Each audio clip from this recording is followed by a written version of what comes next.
What is up, family? We have another Patreon request. L'Expo Photo. Is this comedy? L'Expo Photo, le Moyen Âge. The Moyen Âge, the Middle Ages.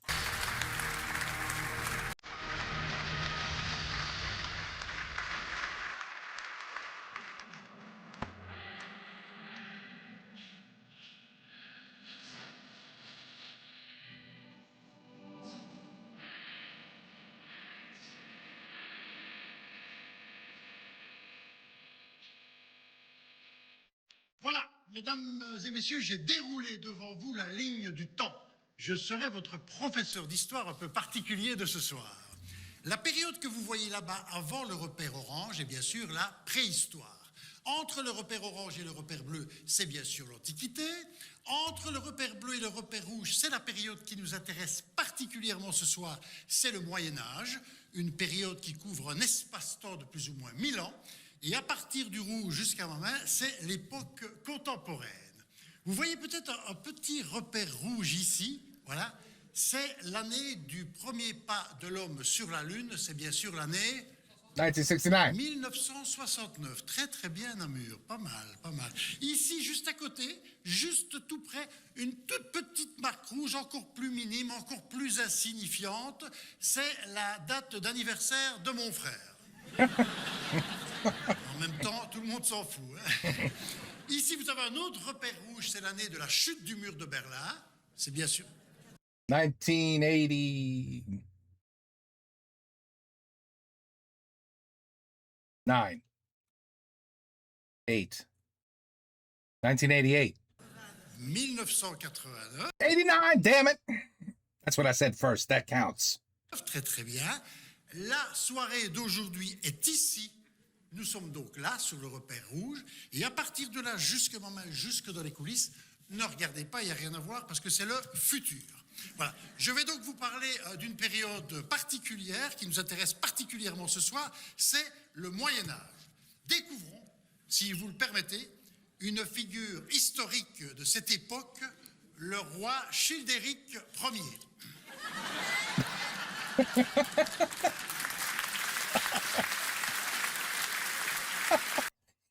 It's blinking. His crown is blinking.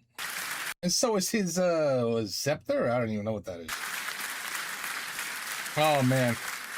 Il était roi des Francs, le premier roi de la dynastie des Mérovingiens. Vous remarquez son œil rempli de malice, son nez aquilin, son sourire intérieur, très intérieur même, et surtout ce charisme légendaire. Quelques années plus tard, il y eut bien sûr le roi Dagobert. Mais il était toujours à l'envers. Un personnage très important de l'époque qui était là pour amuser le roi, un personnage très charismatique, il s'appelait le fou du roi.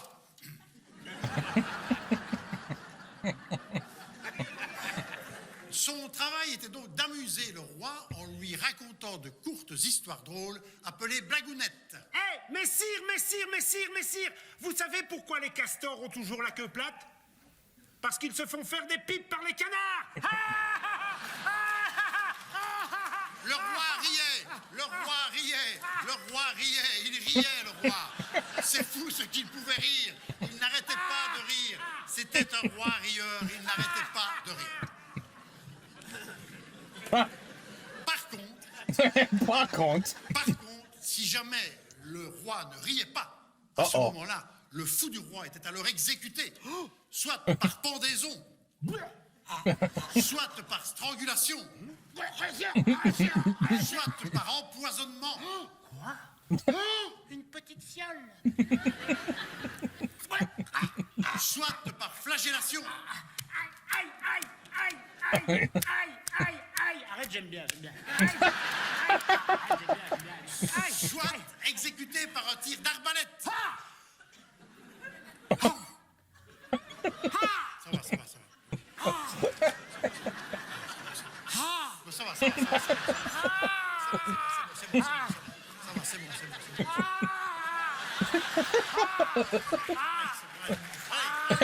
Allez, ça va.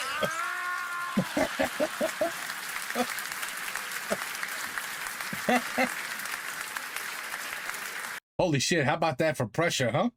Could you imagine today's stand-up comics? Hey, you didn't make me laugh, so you're gonna die now. Holy shit, is that pressure? À force d'exécuter ces fous, le roi tombait parfois à court d'amuseurs et donc devait faire appel à des amuseurs de pays voisins. Parfois, le fou du roi était alors un étranger et il racontait sa blagounette dans la langue de son pays. Hey, gefrug, snickelif muckel, snickelif buffel, snier. Hey, je snickelif muckel, snickelif buffel, snier. Il dit, oh, ne snickelif mur, ne snickelif mur. Il dit, ha, mon Dieu, ne snickelif mur, ne snickelif mur. Si le roi ne riait pas, le fou du roi était jeté aux oubliettes.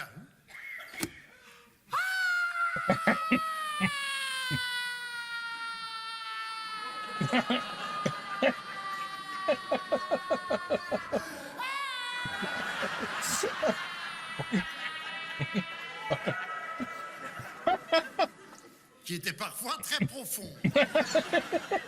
C'est à cette époque que nos ancêtres découvrent l'agriculture.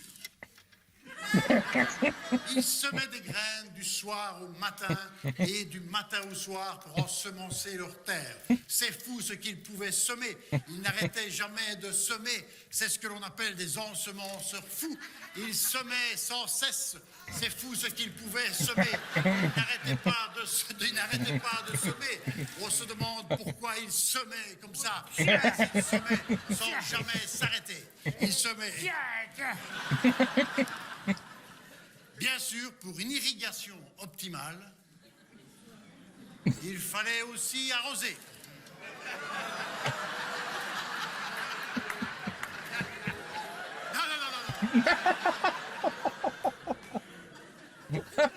Non. Le ménestrel avait à l'époque un rôle important et distrayant. Il jouait sans cesse dans le sillage du roi.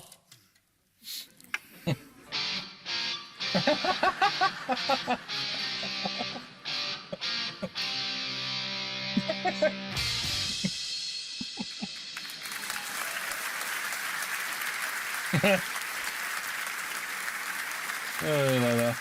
Et il chantait aussi sa chanson pour distraire le roi. Chevalier de la table ronde, goûtons voir si le vin est bon. Goûtons voir. Goûtons voir. Goûtons voir si le vin est bon. Goûtons voir. Goûtons voir. Goûtons voir si le vin est bon. Allez, goûtons voir.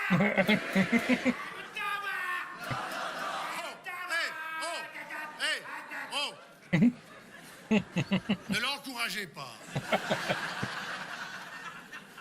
En 1180, un moyen de chasse efficace a été inventé.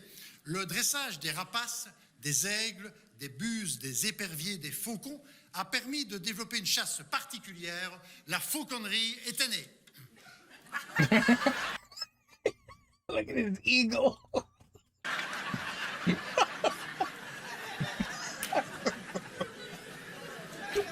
Oh, shit. Allez, vole.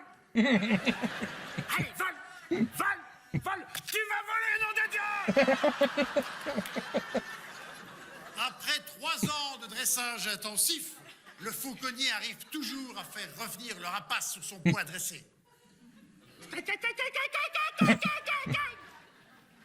Après 3 ans de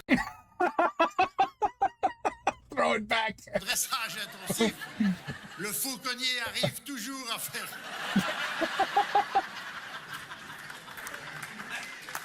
Il a tout cassé.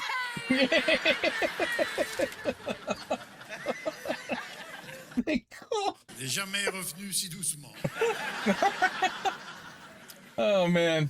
Pour This is- la défense efficace du château fort, on a inventé la meurtrière. Psycho. Mais non, la meurtrière n'est pas la femme du meurtrier. Non. Il s'agit bien sûr de l'embrasure typique de l'architecture médiévale, contribuant au développement de la défense active. Grâce à cette meurtrière, cela permet de voir arriver l'ennemi du haut du château.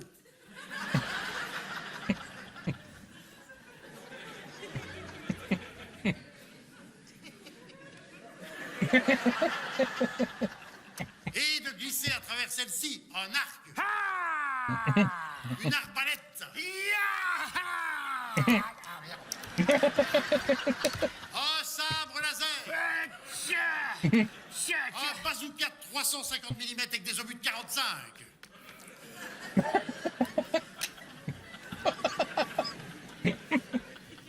Bref, toute la panoplie des armes disponibles à l'époque pour repousser l'ennemi et le provoquer du haut du château.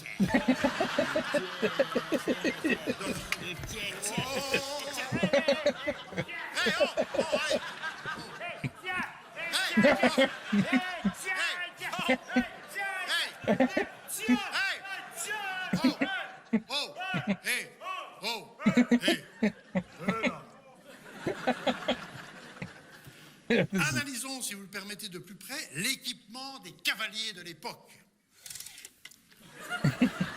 Une cotte de maille appelée aubert, un casque appelé aume, et pas toujours pratique pour dialoguer. Et une épée impressionnante.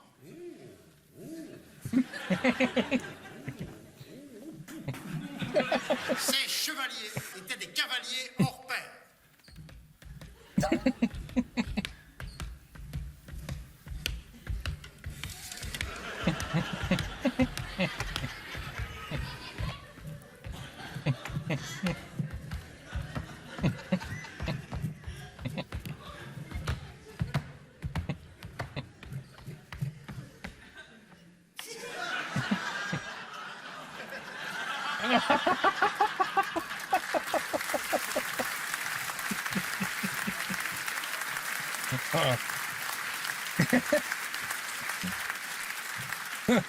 Au Moyen-Âge, après la peste, le choléra, les guerres fratricides, le plus grand des fléaux étaient les dragons qui terrorisaient la population.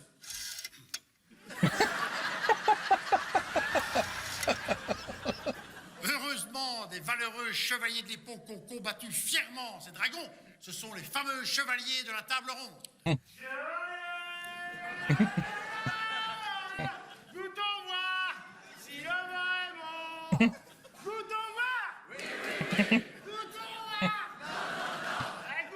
Stop! Allez! Oh! À l'époque, le clergé avait une importance capitale et de nombreux moines exerçaient une influence non négligeable sur la cour. 143 moines descendaient à la chapelle en chantant des hymnes à Dieu.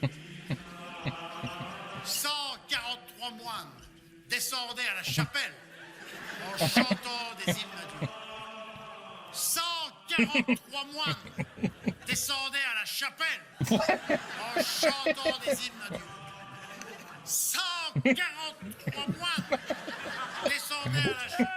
Je vais pas les faire tous, hein. Les rois de cette époque partaient souvent en croisade pendant des mois, voire des années, et les gentes dames restaient seules et abandonnées au château.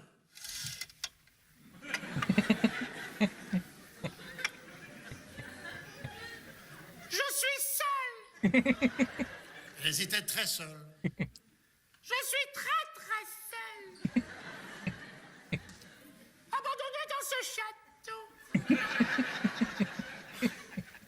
Je m'ennuie. Je m'ennuie. Je voudrais tellement rencontrer quelqu'un. Par exemple, un professeur d'histoire. Je crois que c'est la première fois que je vais rentrer dans l'histoire. That was good. That was really good.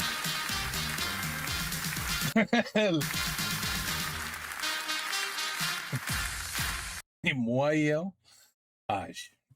See, This is how you teach history, people. This is how you keep kids interested. Just put this in the classroom. That's all. And they'll be able to tell you everything you need to know about the Middle Ages, every little part of it, because all of this will stay in the head. It will stay dans le cerveau. Because c'est amusant. Et marrant. Une bonne rigolade. I don't know who this guy's name is, but I'm going to post it. I will definitely put it in the description because il est excellent. Ben voilà, l'expo photo, le Moyen Âge. Très bien.